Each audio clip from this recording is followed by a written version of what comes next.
Hello, I'm David Rubenstein. I'm here today with Bill Ackman, the noted investor and philanthropist and increasingly tennis player. So, Bill, thank you very much for joining us today. Nice to see you. Okay, Bill, the markets seem to be strange to somebody who's not following them quite the way that you do.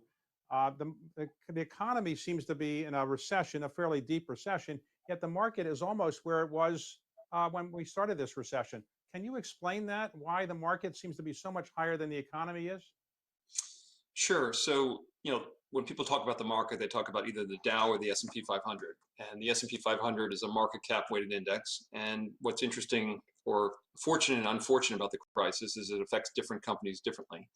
And the more dominant large cap, companies, the stronger the balance sheet, the stronger the market position. Those businesses are huge beneficiaries of the crisis. And what the market does not reflect are small businesses, private companies, more levered businesses that don't have access to capital, don't have the same dominance as the public market. So a business like Amazon, which is a very big component of the market, is up 45%. That does a lot, obviously, for the averages. It's probably something approaching almost 10% of the S&P index today. My guess is 6-7 percentage points of the index. Businesses like Google, Facebook, I think long-term beneficiaries. And ultimately, the value of a business is the present value of the cash it generates over its life. And even if the cash flows are disrupted in the short term, if they're greater in the long term, the values will be higher. So I think the stock market is a snapshot of a portion of the economy. If you had an index of smaller businesses, the market would be down 50, 60, 70, 80%. So the market also seems to gyrate more than normally. We have market going up 1,000 points, down 1,000 points. Is that because of computerized trading, or why is the market gyrating so much? The market is a discounting mechanism, and people's estimates of the future have been very volatile. How long is the crisis going to go on for? When will we get back to our normal life? These things affect the input of the model that analysts are using to value securities. I think the other issue is the market in the short term is very much a sentiment index. It's a way for people to express their emotions. And there's been a lot of emotions in the short term. And when that happens, there's a corresponding degree of volatility. But I don't think the market is dramatically wrong. When you look at the market on a company by company basis, we look at the companies we own, different businesses have been affected differently. Many businesses will be long-term beneficiaries. Not long ago, you made a very spectacular investment. As I remember it was $27 million you put on a hedge, in effect, and it became worth more or less $2.6 billion, something like that, about 100 times your money. So I don't know if you've done a lot of those 100 times your money deals, but was that something that you expected that would go up that much? And you were later criticized by some for having gone on CNBC and kind of talked down the market at the time when you had a short position. Can you explain why you made the investment and why the criticism may not have been fair? Sure. So what we did is we bet that credit spreads would widen, which I thought was a very, very low risk bet in the sense that credit spreads were at the all-time tightest levels ever, going into what I thought would be a fairly serious economic crisis. If we were wrong about the economic impact of the crisis, we would have paid, again, a relatively modest amount of premium, to be wrong. So it was a very asymmetric bet, and unfortunately, things played out the way we expected in terms of the economic impact of the crisis. If you actually watch my CNBC segment, all 28 minutes of it, which I think a lot of people didn't do, as opposed to the snippets that CNBC advertised after my presentation, I actually gave where I said, well, look, we're at a fork in the road. If we go down one fork, it's doom and damnation. And that fork was a one in which we did not, in effect, shut down the country briefly and carefully reopen the country. If we went down, just let the virus go roughshod, I felt it would have very dramatic economic and health implications. That was the part I was most concerned about. But as I said in my 28-minute presentation, that I was actually quite bullish because I was very confident that the government would, in effect, shut down the country, and that would stunt the growth of the virus, allow us to reopen the economy. And what I said on CNBC, that's why I'm buying stocks. And we went bullish. We were very, very bearish going into March 12th. And on the 12th, we started buying stocks very aggressively, and we started unwinding our hedge as quickly as possible. I went on CNBC on the 18th. By the 18th, I had 3.3 billion more exposure than I did on the 12th. And I was really, in a way, I was talking my book, and my book was bullish. I was betting that the country would be shut down. And fortunately, I think for the country, California initiated the shutdown within 24 hours, and then New York State, and then the rest of the states have largely followed. And that's why you're going to have the opportunity for an economic recovery, and the virus will kill, only 150,000 people instead of, what could have been millions. But the unfortunate part is the CNBC ran 30-second segments where I talked about the fork in the road of doom and damnation, and they didn't run the segments where I was saying, actually, I'm bullish. So if you go back and watch, you'll come away with a very different impression than some people Okay. perceive based on short snippets. Well, do you have any more 100 times your money bets that you might be able to give to us, where somebody might be able to make 100 times their money in the not too distant future? Any good bets you might recommend? Sure. So it's a bit of an overstatement to say, we ended up, spending $27 million on the insurance policy on which we collected 2.6 billion. But we had to, the way that bet is entered into is you commit to pay $500 million per year for 5 years. And the longer you keep it on, the more you can lose. So it's a little bit different than someone who can scrape together, $10,000 and make 100 times. So it's a bit of an overstatement to say we made 100 times, but it was a very good hedge, and we were able to invest the money in the market and protect our investors' capital, so we felt good about it. Okay, so let's say, Bill, I told you today with absolute certainty, no doubt about it, that the next president of the United States would be Donald Trump. He's going to be reelected. You knew for certain. Would you short the market? Would you go long the market? What would you do? It really wouldn't change anything that we're doing. Our strategy is to buy super high quality, dominant companies that can withstand a pandemic or a dramatic movement in interest rates that are not particularly exposed to the economy. So, who the president is, it's not something that we would make a bet one way or another on the portfolio. Okay. The same thing would be true of Biden. If I told you with certainty he's going to be the next president, you wouldn't change your views, right? No. Okay. So you are what's called an activist investor, not a macro investor. An activist investor typically invests in companies or makes specific bets on companies, the direction up or down and so forth. How did you get into being an activist investor as opposed to, let's say, a value investor, a macro investor? Was it something you decided to do while you were in college or early in your professional career? What led you into that route? I think it's part of my personality. I started as an investor. I raised the first pool of capital when I was 26. And I made an early investment in a company called Rockefeller Center Properties. And I saw management making a series of decisions that made no sense to me. And it was just so obvious the right thing to do as to how to create value. And it was being a frustrated passive investor that made me into an active investor. And that investment turned into a very profitable and very high profile investment. And with success, one is motivated to try it again. And it's been helpful to the strategy over a very long period of time. And it's fun. And if you're passive, you can feel like the market's patsy, and if you're active, you can actually create some value. And I think it's a lot more interesting than just picking securities. We bought a stake in Chipotle at a time where the company was struggling a few years ago. We put a few directors on the board. We recruited a new CEO named Brian Nickel. It's completely turned around the company. The stock has almost tripled in the midst of a crisis, and it just tells you that that's a lot more fun and it's a lot more profitable, and it's, I would say, a lot more good for America than just simply being a passive stock picker. So Pershing Square was started in 2004, your current vehicle. Where did you get the name Pershing Square? Sure. So right in front of Grand Central Station used to be a square that was an open grass, sort of public gathering space. Over time, Grand Central Station was built. There's that little bridge over it, but it's that location is still called Pershing Square, and our offices were at the corner of right in front there, 110 East 42nd Street. So I liked the name, and it was available. So that's what led to our choosing it. You started in 2004, Pershing Square, with I think $54 million. So if Yes. somebody had invested in 2004, part of that 54 million, and they kept it with you, what kind of compounded a rate of return would they have today? You would have about 11 times your money and about a 16% IRR. Okay, and are there people that have done that kept their money there the whole time? Yes, the very loyal ones. It's not been a straight Okay. line up, to be clear. Okay, so let's talk about for a moment some of the campaigns you've done as activists. Some of them have worked out, some have not. Chipotle has seems to have worked out, but you did a couple that were difficult ones. So Herbalife or Valiant, they didn't work out. What would you say is the mistake you made in hindsight, and that you would try to avoid in the future? Sure. So there's sort of 8 principles that have driven our investment success.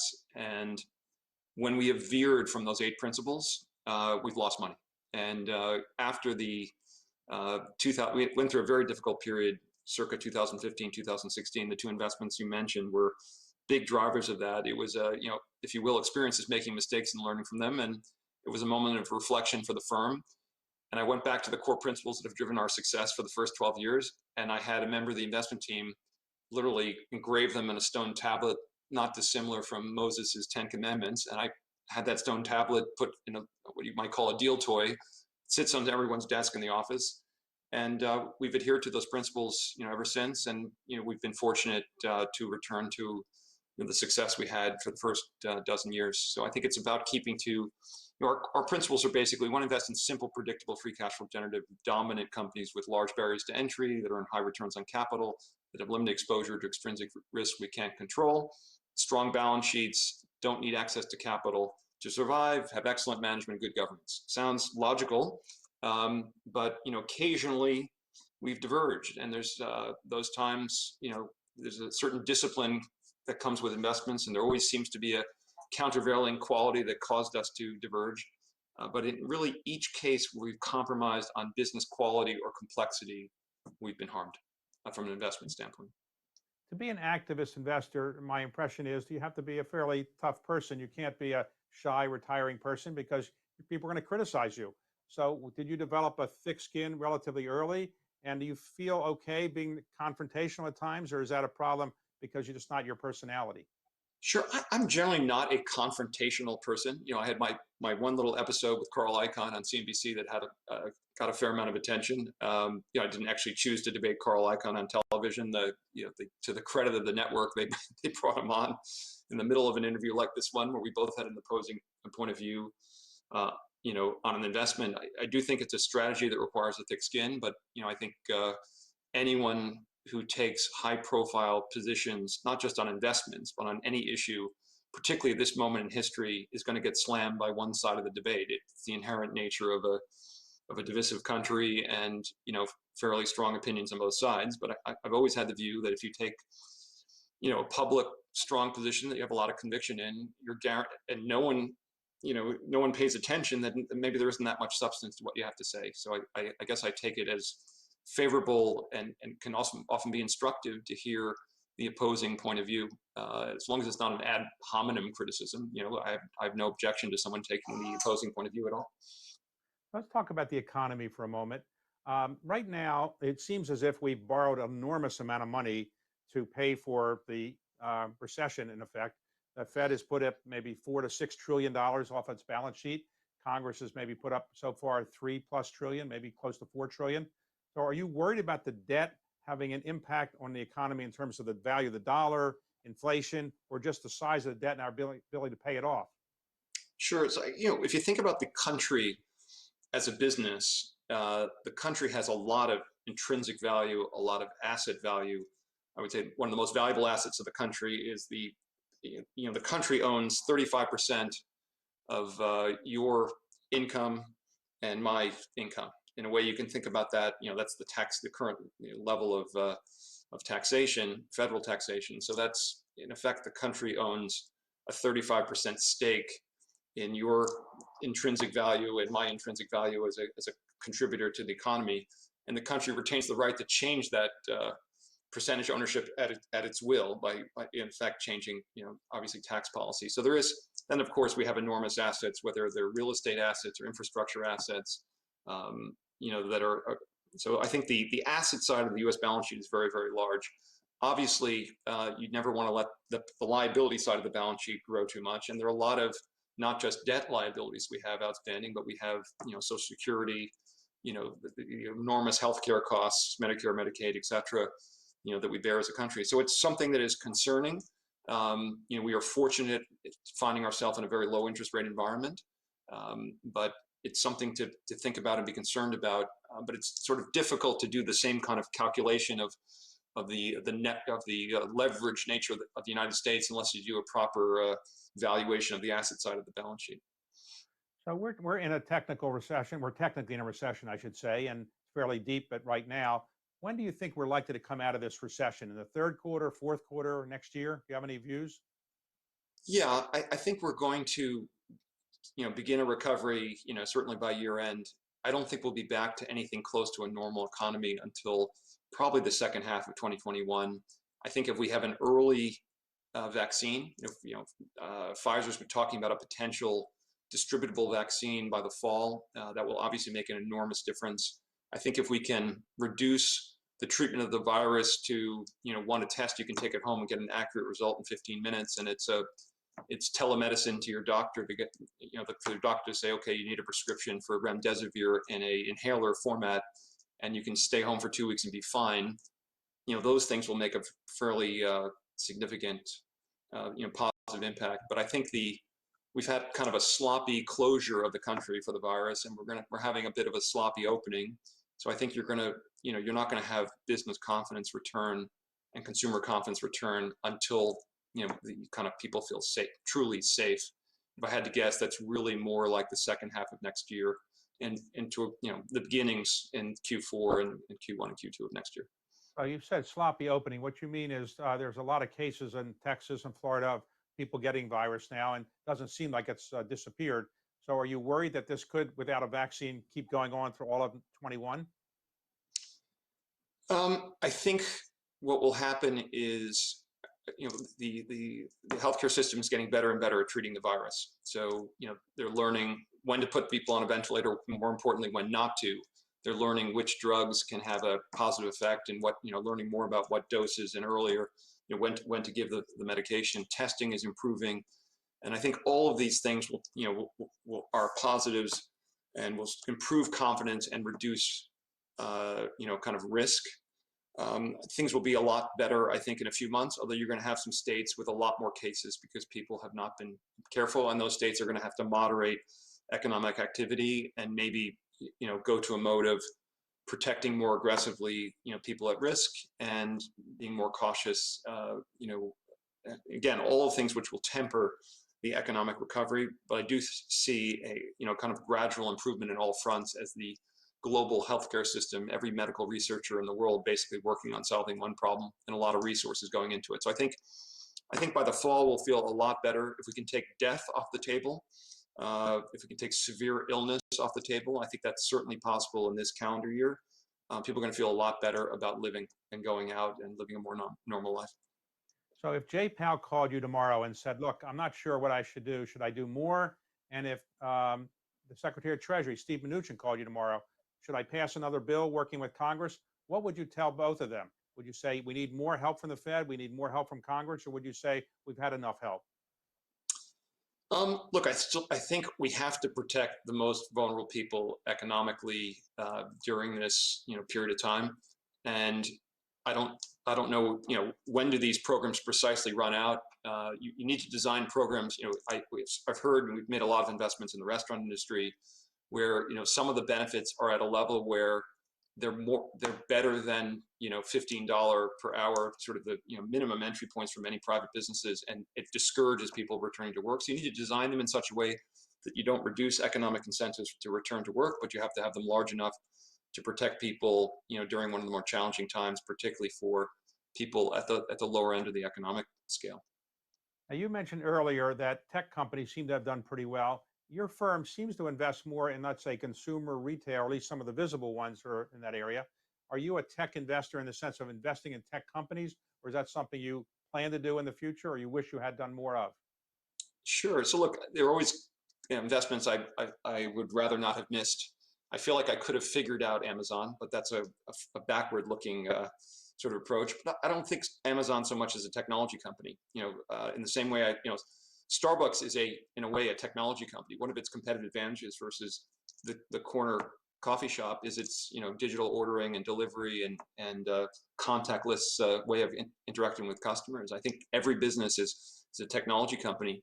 What we are not is we're not investors in pure technology companies. We wouldn't invest in a self-driving company with no revenues, but we might invest in many of the businesses we own are heavy users of technology, whether they're consumer facing or whether they're industrial companies or manufacturing businesses. We're looking for businesses with very attractive economic characteristics. There are many so-called companies that are in the NASDAQ. People think of them as tech companies, but they have the kind of economic characteristics we like. We just don't like businesses where a couple of young people in a garage somewhere in Silicon Valley can come up with a disrupting technology that disintermediates the business. Suppose a young person at your alma mater, Harvard, or any other college said, look, I'm watching Bill Ackman. He's a smart guy. He's making some money. I'd like to do that. I want to be hired by Bill Ackman. What do you look for when you're trying to hire young people? You want somebody that's exactly like you? What are the skills that you're looking for? So we're really a private equity firm that invests only in the public markets. And so when we've recruited for the investment team, if that's what you're referring to, we're looking for people, the typical candidate spent a couple of years in investment banking, in a great training program at a big firm, a Goldman Sachs, et cetera. Blackstone, or the old version of Blackstone, their Blackstone advisory business, we recruited some people from there. And then, several years in private equity, because private equity investors focus on simple, predictable, free cash flow generative businesses and focus on businesses that can support a large amount of debt and really determine valuation, think about industry dynamics. So we're looking for someone with, that kind of a background, usually 4 or 5 years out of school. And then they join the team, and we've had a lot of continuity and duration for people who have come to the firm. But we hire very, very few people. We only have a 7-person investment team. The plan is to keep it quite small. Well, when you had your problems a couple of years ago, you alluded to, and I talked about Valiant, and for example, did you ever lose faith that you would be able to turn your business around? And did you ever doubt that you could make this a successful business again? Sure. So, I think I always like to say that success is not a straight line up. And I would give these talks at business schools about how to deal with failure. And then I failed. And then I had to implement the strategy that I was a proponent of to business school students. But I think the key, look, we have a business with a strategy that makes sense. We made some mistakes. Experience is learning from those mistakes. That's the key. And then, I was quite confident that if we adhered to the principles that built the success of the firm, or re-adhered, if you will, that we return to success. And it's a question of duration and every day coming into the office and making decisions with good judgment and being level-headed. And with time, I was confident that things would recover and feel very fortunate that things have worked out the way that we expected. But I'm certainly going to be, now at 54. I'm done making mistakes. So that's my business plan going forward. We're going to be very, very watchful about veering from the course that has led to our success.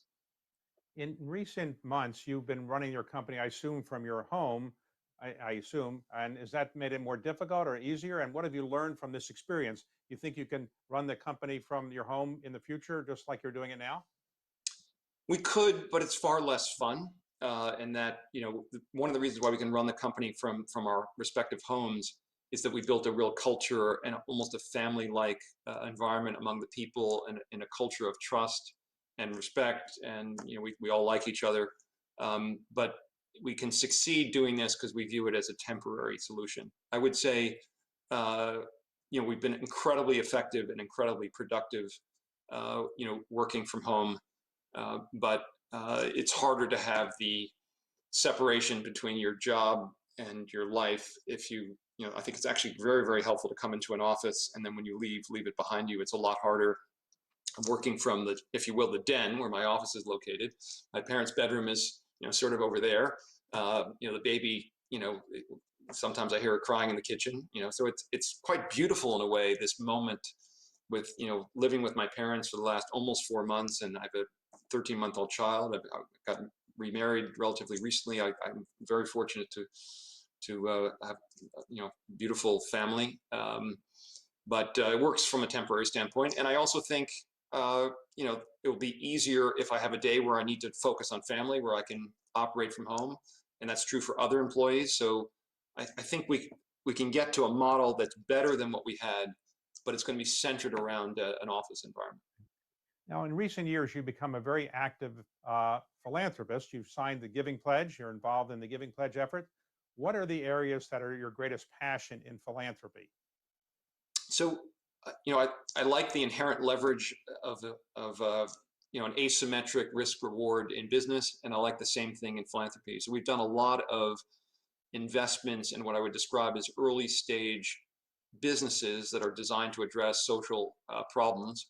Many of them are nonprofits. Many of them are actually, a B corporation or a for-profit or something in between.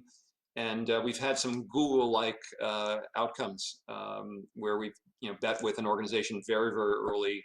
The organization with a budget of 100,000 or 300,000, and we give them 3 million at a very early stage of their development, and that now they've become, organizations that really move the needle. So I find that stuff very sort of I'm passionate about that kind of structure. But in terms of what we focused on, economic empowerment, social justice, addressing income inequality. Um, we've done some cancer research, kind of backing kind of early, sort of younger scientists before they can get grants from the NIH. It's really been about backing very talented, I would say, entrepreneurs and people who are passionate about solving a problem with either a for-profit solution or a not-for-profit solution. And I'm even more passionate about the for-profit solutions to a problem. Not that we're trying to make a profit, but that we're building a sustainable organization that can address a problem that doesn't need to constantly rely on an annual grant from a foundation. I mentioned at the beginning that you're a tennis player. You didn't play in college, but you've taken up tennis recently. I think you're pretty well regarded as a tennis player. Um, do you wish you had played tennis earlier? And if so, do you think you could have been a professional tennis player? So I played in high school. I was a good state level player.